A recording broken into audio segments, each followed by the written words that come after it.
Hello students, आज हम discuss करेंगे कि आपको अगर सी प्रोग्राम लिखना है इस तरीके का पैटर्न प्रिंट कराने के लिए तो आप किस तरह से लिखोगे। तो सबसे पहले पैटर्न देख लेते हैं। यहाँ पे आपको दिखाई दे रहा है नंबर ऑफ रोज कितनी है 3 है, नंबर ऑफ कॉलम्स कितने हैं 3 है। ओके, तो यहाँ पर आप दो लूप यूज़ करोगे। आउटर लूप किस लिए होती है? नंबर ऑफ रोज के लिए। तो यहाँ पे नंबर ऑफ रोज कितनी है 3 है, तो यहाँ पर आउटर लूप 3 बार चलेगा। इनर लूप किस लिए यूज़ करते हैं हम लोग?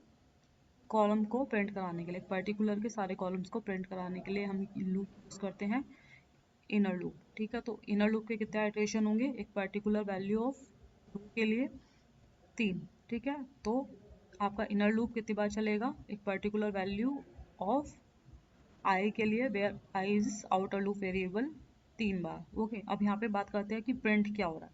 यहाँ पर देखिए पहली रो में वैल्यू क्या प्रिंट हो रही है? 1 2 3। नेक्स्ट रो में 4 5 6 7 8 9। तो यहाँ पर आप देख सकते हो वैल्यूज किस तरह से प्रिंट हो रही हैं।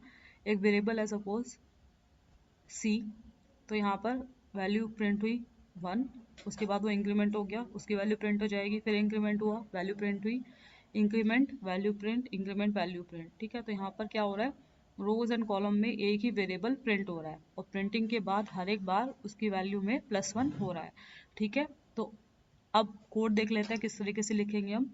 हमने हेडर फाइल इंक्लूड कर दी stdio.h, क्योंकि हम यहाँ पर printf फंक्शन यूज़ करने वाले हैं। मेन के अंदर एक वेरिएबल डिक्लेयर किया, क्योंकि यहाँ पे पैटर्न में प्रिंटिंग कहाँ से स्टार्ट हो रही है? वैल्यू 1 से स्टार्ट हो रही है, तो इसको इनिशियलाइज कर दिया 1 से। दो लूप यूज़ करने वाले हैं, एक लूप का वेरिएबल हो गया i, दूसरे लूप का वेरिएबल हो गया j।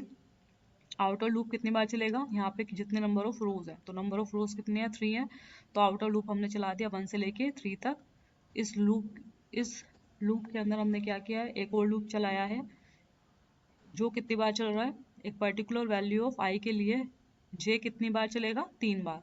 ठीक है, तो जे की वैल्यू 1 से इनिशियलाइज की और कब तक चलेगा? 3 तक चलेगा। और यहाँ पर हमने प्रिंट करा दिया सी को। ठीक है, तो इनिशियली सी की वैल्यू कितनी है? 1, तो 1 प्रिंट हो जाएगा। उसके बाद सी की वैल्यू अपडेट होके कितनी हो जाएगी? 2। ठीक है, जब जे का दूसरा इटरेशन होगा तो यहाँ पर प्रिंट क्या हो जाएगी? सी की वैल्यू 2। ठीक है, तो 2 प्रिंट हो जाएगा। फिर क्या होगा? सी की वैल्यू में +1 हो जाएगा, तो अब क्या प्रिंट हो गया? 3। ठीक है, इसके बाद जे की वैल्यू कितनी हो जाएगी? 3। ठीक है, तो जे की वैल्यू 3 के लिए जे <= 3 कंडीशन ट्रू होगी, तो आप 3 को प्रिंट करा दोगे। ठीक है, अब जे सी की वैल्यू कितनी हो जाएगी? इंक्रीमेंट होके 4। ठीक है, सी की वैल्यू हो गई 4 और यहाँ पर जे की वैल्यू भी इंक्रीमेंट होके कितनी हो जाएगी? 4। अब जब कंडीशन चेक करेंगे क्या 4 <= 3 है, कंडीशन फॉल्स होगी, तो आप लूप से बाहर आ जाओगे। लूप से बाहर जब आप आए तो सी की वैल्यू क्या थी? 4। लूप से बाहर आने के बाद यहाँ पर एक स्टेटमेंट लिखा है न्यू लाइन प्रिंट कराने के लिए। ठीक है, तो लूप से बाहर आए, आप लोग यहाँ पर आ गए। इसके बाद आपका जो कर्सर है वो कहाँ पे शिफ्ट हो जाएगा? न्यू लाइन पे शिफ्ट हो जाएगा। ओके, किस स्टेटमेंट के थ्रू? इस स्टेटमेंट के थ्रू। ओके, सी की वैल्यू क्या रही यहाँ पे? 4।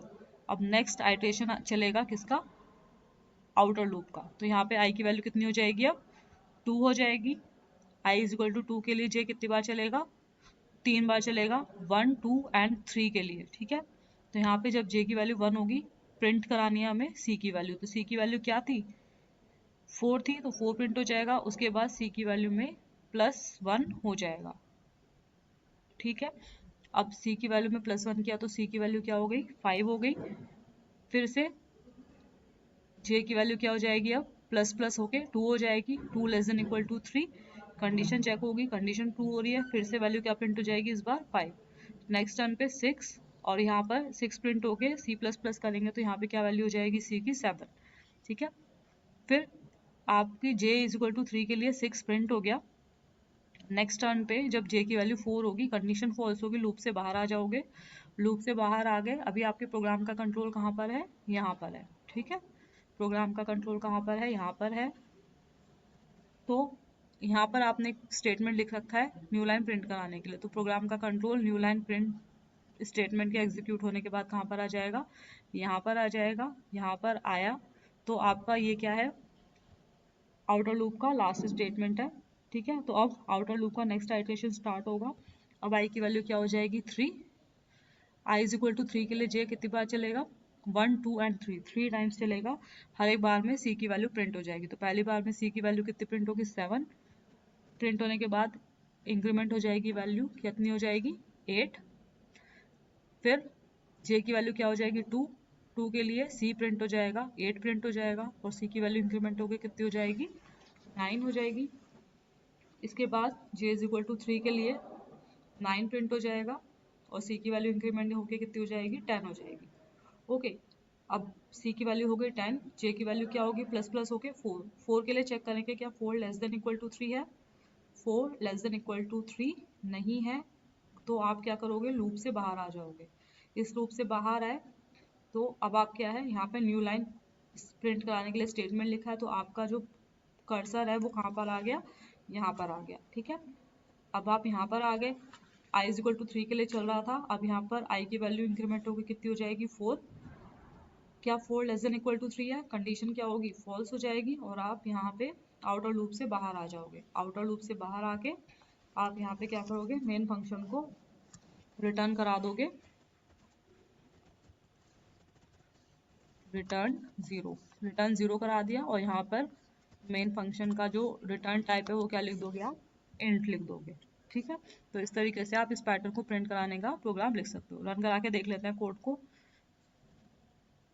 1 2 3 4 5 6 7 8 9। ठीक है, अब अगर हमें यहाँ पे नंबर ऑफ रोज या नंबर ऑफ कॉलम्स डिफरेंट चाहिए तो हम कैसे प्रिंटिंग कराएंगे वो देख लेते हैं।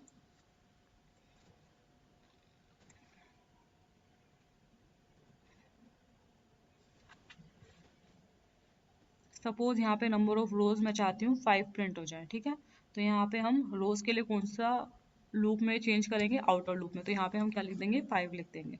ठीक है, रन करा के देख लेते हैं क्या हमारा पैटर्न सही प्रिंट हो रहा है या नहीं। देखिए यहाँ पे 5 रोज प्रिंट हो गई हैं और हर एक आपका क्या हो रहा है, हर एक बार में प्रिंटिंग के समय वेरिएबल की वैल्यू में एक एक इंक्रीमेंट हो रहा है। ठीक है, तो इस तरीके से आप पैटर्न ड्रॉ कर सकते हैं। बस आपको क्या देखना है, पहली चीज नंबर ऑफ रोज कितने हैं, कॉलम कितने हैं और वैल्यू क्या प्रिंट हो रही है, तो उसके अकॉर्डिंग आप प्रोग्राम लिख सकते हैं। Thank you.